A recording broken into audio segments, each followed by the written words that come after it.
I'm Lily O'Reilly. This is Lily O'Reilly Reviews, and today we're going to be talking about consent. So let's get to it, huh?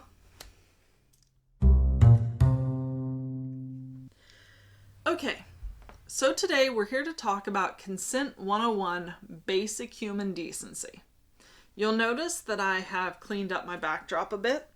I'm going to do my best to tone down a lot of my more colorful language so that some of y'all who have early teenage kids, siblings, whatever, can use this as like a starting off point to have some discussions about consent and how it works into our lives. I'm not promising it'll be perfect, but I'm going to do my best to stay toward the PG end of PG-13. So, what is consent? If we're looking in the dictionary or a textbook, consent is just permission for something to happen or an agreement to do something. That is the lowest standard for consent. Permission for something to happen or an agreement for something to happen. Which means that if you engage in an activity with someone and they have not given you permission or agreed to do it, you are failing at being a decent human being. Base level. Failure. Big ol' F, go home. But, as we all know, as people who live in a society and interact with humans, consent is fuzzier than that. So I'm going to touch base on a lot of things, and then I'll try to give you some examples of like how consent works in both physical, sexual, and non-sexual situations. Cool? Cool. So first off, there's two main styles of consent. There's expressed consent, which is where it is clearly stated, either verbally or in writing, that they want to do the thing. And then there is implied consent, where the circumstances or the actions allow you to infer that they want a thing to happen. If you are super new to the concept of getting consent from people, expressed consent is always the safest option. That is saying, hey, I want to go out for ice cream. Do you want to come? And they go, yes. That is express consent. Perfect. Now, when you get to know someone, if you've been with someone for a long time, and you have a generalized understanding of their boundaries, their interests, their willingness to do things, at that point you can start to rely on implied consent a little bit more. But in those scenarios, you've got to really know the person you're with. You've got to understand their body language. You've got to understand where their no-cross lines are, because screwing up implied consent is a minefield. There are so many ways that implied consent can go wrong. Don't mess with it. Implied consent is like a 200 level course, if I'm being totally honest with you. So for the 101 level, let's keep it to express consent. They need to verbally or in writing tell you, yes, I want the thing to happen. Cool. Now, in order for consent to be valid, it's got to meet a couple criteria, because there are a lot of ways to get someone to consent without them actually wanting a thing to happen. So, there are three things you always have to look for to know if your consent is valid. Ready? It has to be voluntary. No strings attached. So, if they don't feel safe to tell you no, they can't consent.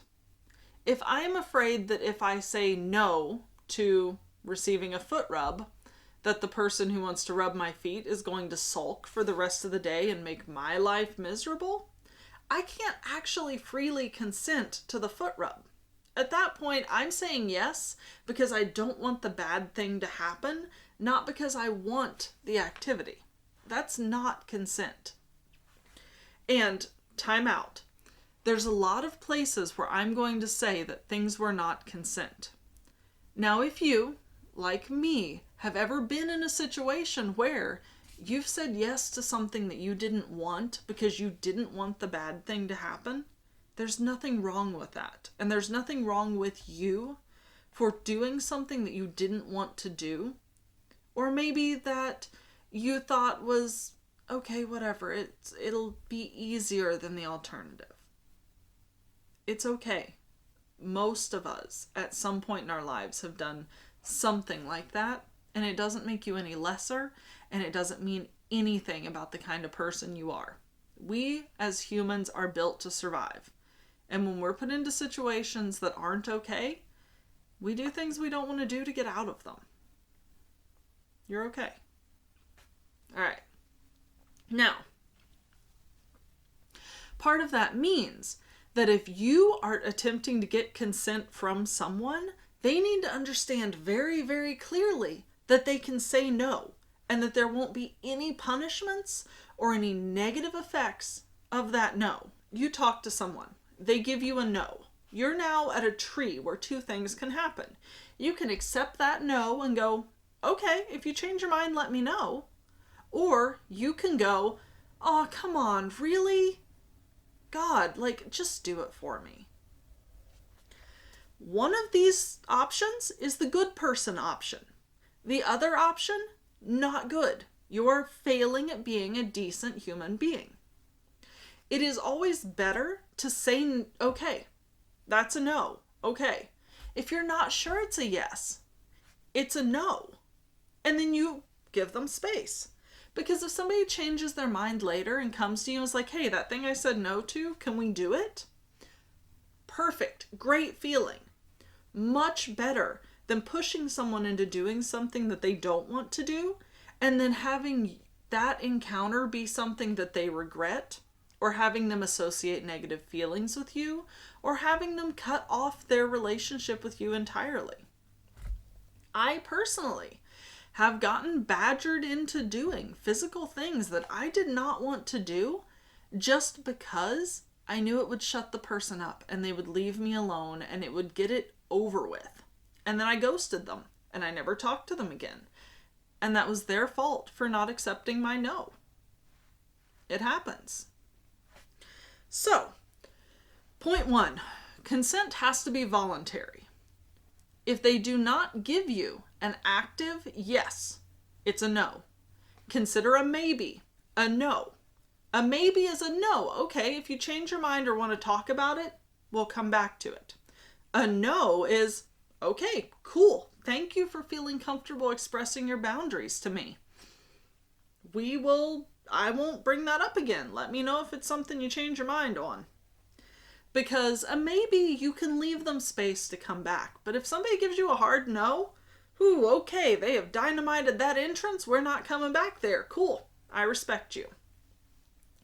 If you start following these, yes, you might be afraid you're going to miss out on opportunities, but people will respect you more. You'll be a better person. You will look back on your interactions with other people and be like, I handled that well. Point 2, consent has to be voluntary and it has to be informed. Okay? Now, informed consent means, I've got a good one that's fairly PG. Informed consent would be like the time that a guy asked me for a hug at a convention. And I said, okay, yeah, I'll give you a hug. And I gave him a hug. And he gave me a hug where both of his hands were on my butt. I consented to a hug. I did not consent to having both of my butt cheeks grabbed. That part, not consensual, not okay. He was failing at being a decent human being. So, you cannot get consent from someone for something that they don't understand that they're consenting to. How does this play out? Let's say that you want someone to dress up like Wonder Woman. We've all asked it of people, I'm sure. So, while they might be consenting to dress up as Wonder Woman, you need to let them know if they are also consenting to a 20-page script with special effects. One of these things is not like the other. Consent to one action does not mean that they are consenting to every other action down the pipeline. If I consent to kiss someone, that does not mean that I am consenting to having my shirt taken off or anything further down the pipeline. Which leads us into point 3. Consent has to be voluntary. Consent has to be informed, and consent has to be continuous. Now, the thing about consent is it's soft and fluffy and delicate. It's like a souffle. And if you freak it out, it deflates. So, consent can be revoked at any time. Full stop, any point, the person you are with, or you, the person, can be like, nope, I'm done. Red light, I'm out. I need to slow down. We need to backtrack. The activity we are doing is not an activity I enjoy or want to do. That's all fine. And if you have a partner who has just pulled the red card on whatever activity that y'all are doing, you have a basic human decency obligation to go, oh, my bad. Okay. Where did I overstep? What's not okay? What can I do to help you feel better? Like, what do you need from me? That's how consent works. And, this is the hard bit. This is the bit that it took me a long time to really internalize, is they have just revoked consent. You might be hot and bothered and really frustrated and not feeling particularly happy about the fact that they just yanked the rug out from under you. You don't get to get mad. You don't get to beg or badger or ask them 4 more times. Because if you do that, you're failing at being a decent human being. Because at that point, you're not respecting their no. With that said, it's okay to be like, okay, licking your ear was clearly not okay. My bad. Is there something else we can do?